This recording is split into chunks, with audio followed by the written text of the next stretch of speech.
Bismillahirrahmanirrahim. Hello les fanophiles, on va continuer. On parle aujourd'hui des tumeurs de la prostate. Donc, des tumeurs de la prostate, et on commence par un proverbe qui dit ris, ris, tout le monde rira avec toi, pleure, tu seras tout seul à pleurer. Donc, ris, pour tout le monde rira avec toi et pleure et tu seras tout seul à pleurer. Donc, tumeur de prostate, on commence par une introduction. Donc, un petit rappel épidémiologique, cancer de prostate, il est très fréquent. C'est le plus fréquent cancer chez l'homme, bien sûr, parce que prostate, c'est un organe seulement masculin. Donc, c'est une pathologie qui affecte seulement les hommes. Donc, les hommes sont pas de chance pour avoir un cancer de prostate. Donc, cancer le plus fréquent chez l'homme. Troisième cause de décès par un cancer et 80% du survie à 5 ans. Donc, c'est troisième cause de décès par cancer parce que, donc, on sait que le cancer du poumon, qui c'est un the big killer in the world, c'est-à-dire le plus mortel. Donc, facteurs de risque, bien sûr, on a des facteurs de risque, on a l'âge. L'âge, on peut pas gérer l'âge, donc l'âge et l'origine afro-antillaise. Donc, les origines et l'âge. Les antécédents familiaux, ils ont un rôle très important, les antécédents familiaux, surtout s'il y a deux parents ou bien un parent atteint de cancer avant l'âge de 55 ans. Donc, l'hormonothérapie, ou bien donc un effet hormonal, donc l'androgénothérapie.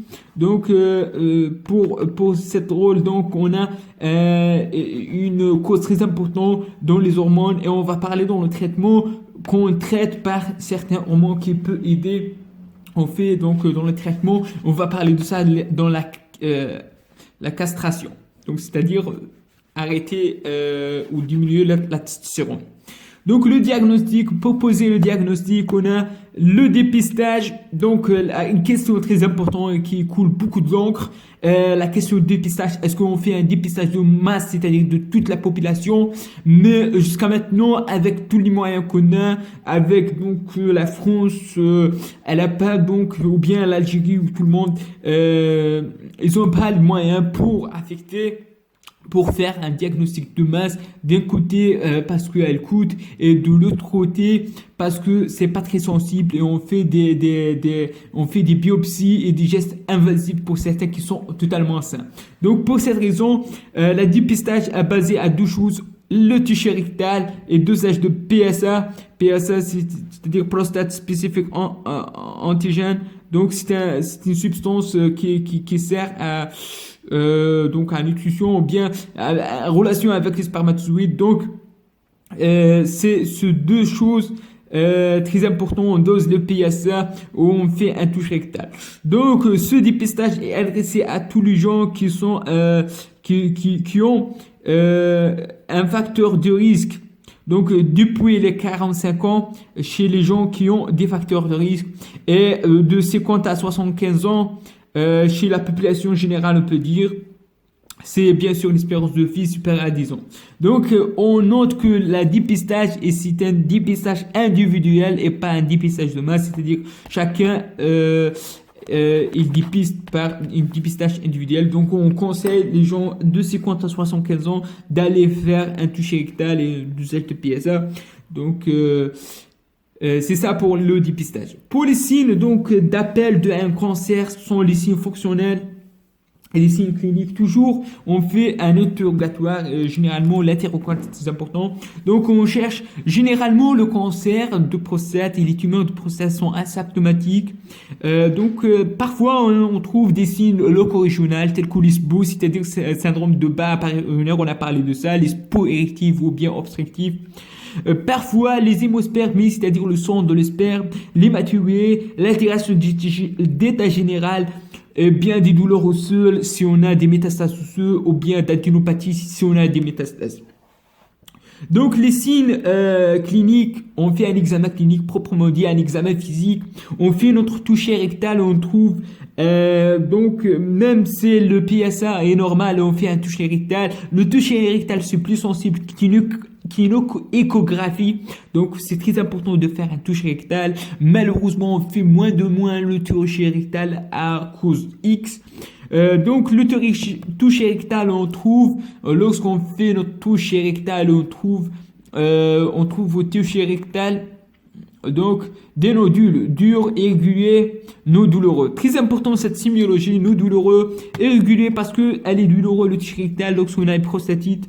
Irrégulier parce qu'il y a un cancer tout le temps, il est méchant, il est irrégulier. Il est dur parce que c'est un nodule, c'est un nodule cancéreux. Donc, on trouve un nodule dur, irrégulier, méchant, qui signifie bien sûr une cause de malignité. Et on passe à la PSA. La biologie avec un dosage de PSA total sérique, la seuil est estimée inférieure à 4 nanogrammes par ml. Donc lorsque la seuil elle est dépassée, donc supérieure à 4 nanogrammes, donc ça me fait paraître quelque chose de grave. Et on pense à quelque chose de malin et il faut éliminer quelque chose de malin. Donc le PSA il augmente dans plusieurs autres causes. Que ce n'est pas un cancer, elle peut augmenter en cas d'adénome de la prostate, adénome bénigne. L'adénome bénigne de prostate, on a parlé que l'adénome bénigne de prostate, c'est une entité totalement différente à la cancer de prostate. L'adénome bénigne de prostate, il est bénin. Il ne dégénère jamais de la vie. L'adénome par contre, le cancer, c'était quelque chose de malin. L'adénome bénigne de prostate, c'est lieu privilégié de la zone de transition. Le cancer, c'est dans la zone périphérique de la prostate. L'adénome bénigne de prostate, c'est dans la zone de transition. Et on peut trouver associé avec un cancer parce que le cancer, il privilégie la zone périphérique, mais on peut trouver un cancer dans la zone de transition. Donc, ce qu'on appelle une entité simultanée. C'est-à-dire, on a un adénome et tout à côté, on a un cancer. Lorsqu'on enlève l'adénome, on fait un biopsie on fait une étude d'anapathie systématique, on trouve un cancer, c'est suspect.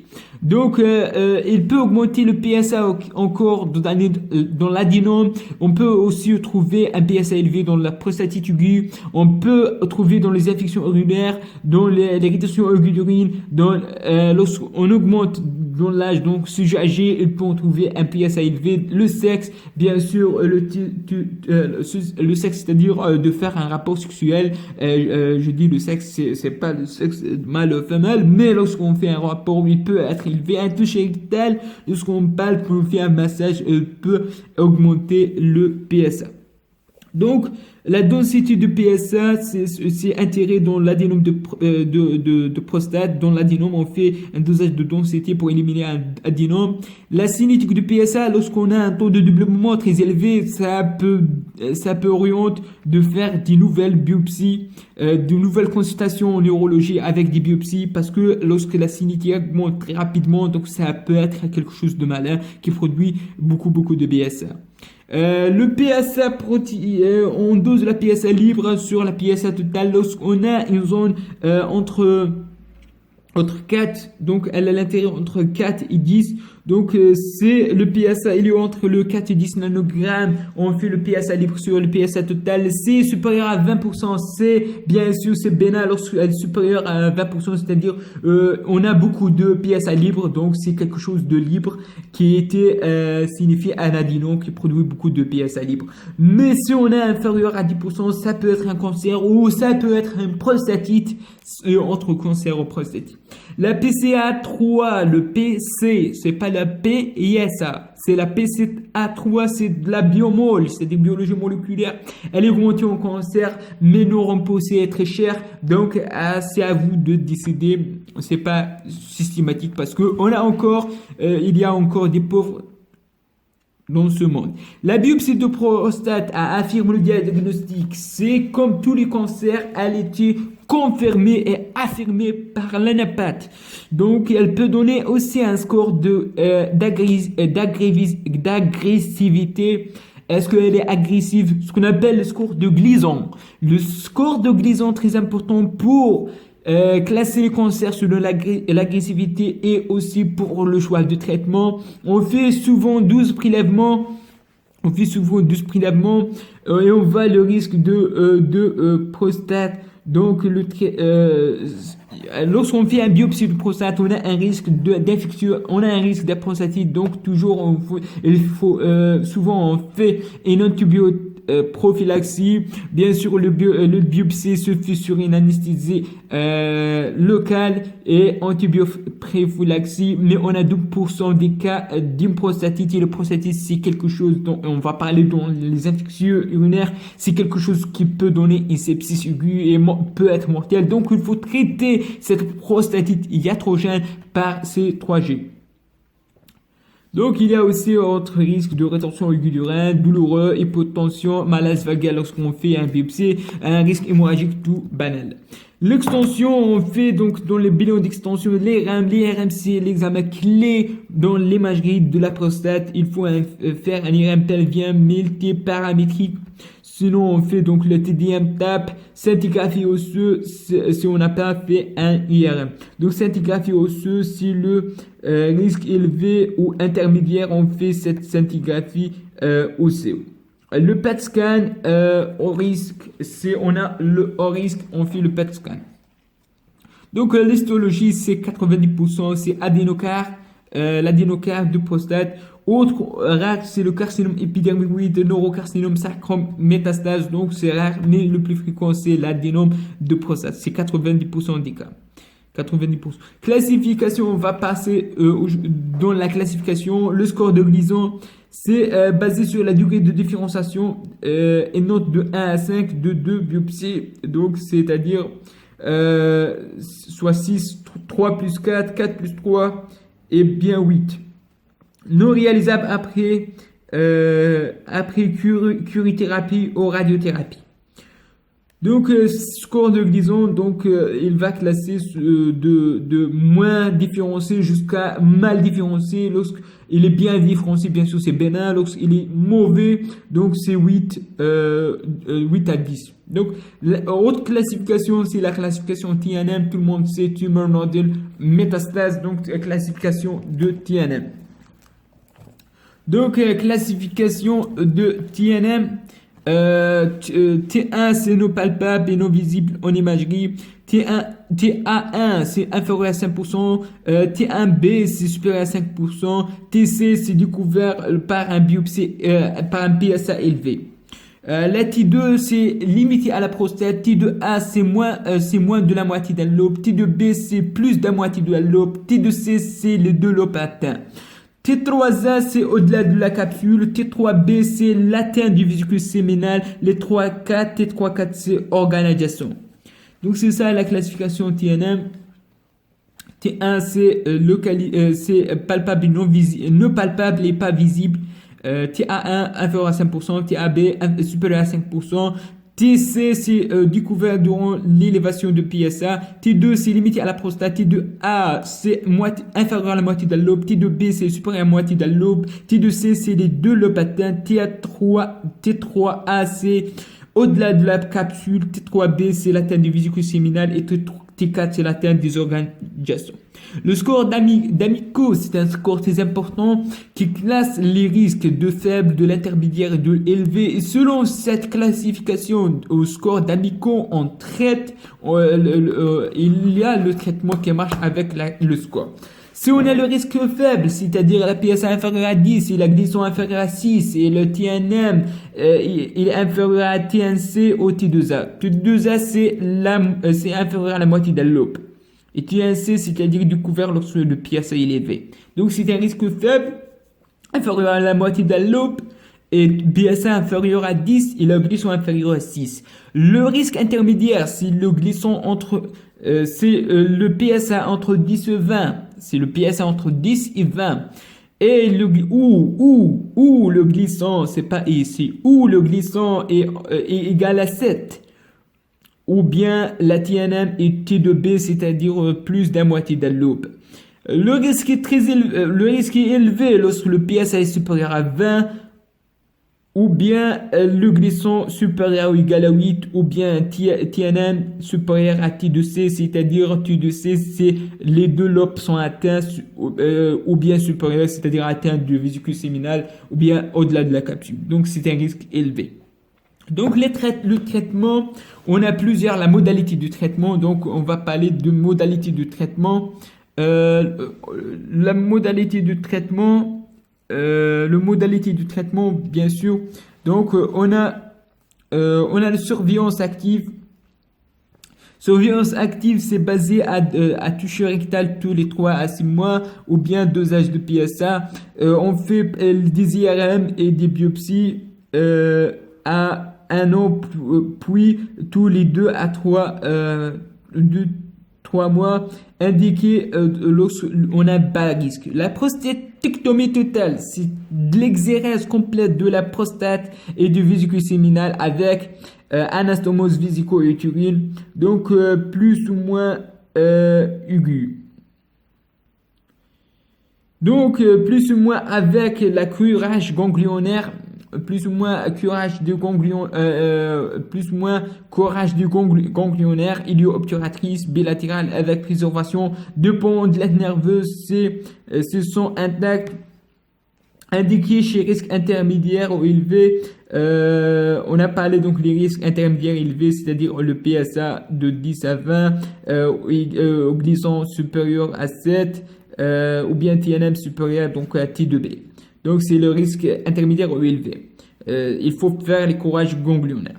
Donc la radiothérapie externe, c'est lorsqu'on diminue le risque d'incontinence, c'est parmi qui a le moins risque d'incontinence urinaire.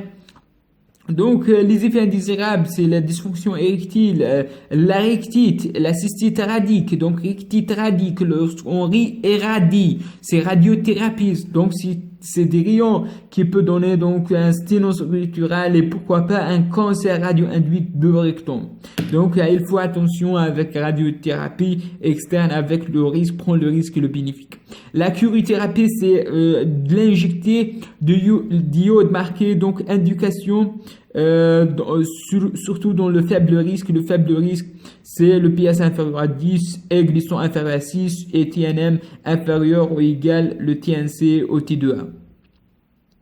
Donc c'est ça la curithérapie indiquée lorsqu'on a un risque faible, ou bien un cancer localisé, ou bien espérance de vie supérieure à 10. On a autre traitement local, mais sont dans l'évaluation, tels que les UFU, c'est par des ultrasons, la chirurgie, c'est par le froid et la photothérapie. Donc c'est ça les autres traitements. Et aussi le traitement hormonal, la cible de traitement hormonal, c'est la sécrétion androgénique par un cible de testostérone inférieur à 0,5 nanogramme par ml. Donc on fait cette suppression androgénique soit par la chirurgie, c'est-à-dire bilpectomie bilatérale, c'est-à-dire on enlève les testicules, ou bien par un voie chimique, c'est-à-dire biochimique, utiliser des antagonistes de la ALH, tels que la Digarolex, ou bien des antagonistes, des agonistes. On sait que la ALH sont des hormones qui sont produits par l'hypophyse d'une façon.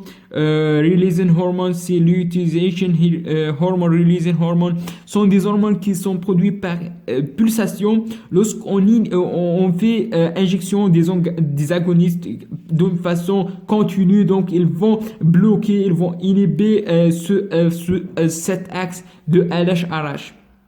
Donc, ou bien souvent on associe les agonistes de LH-RH avec les antagonistes d'androgènes périphériques. Pourquoi?